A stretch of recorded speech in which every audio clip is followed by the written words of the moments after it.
What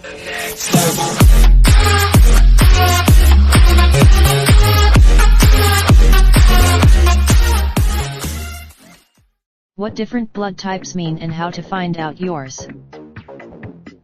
But what exactly are those people giving?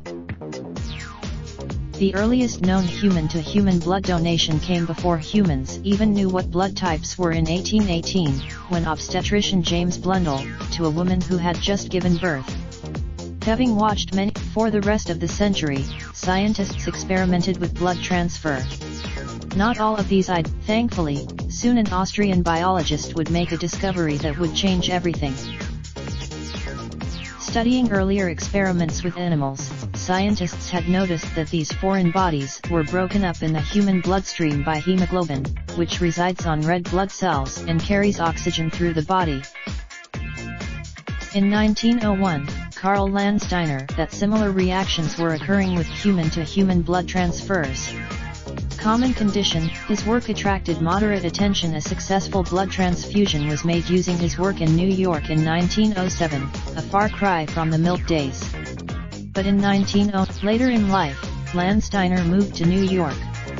There in both of these discoveries would become crucial to how blood transfers work today.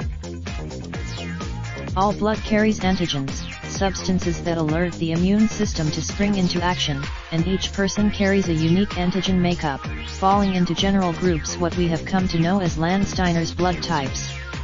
While it would be separate, the four major groups are decided by if they do or do not have two antigens, commonly known as A and B.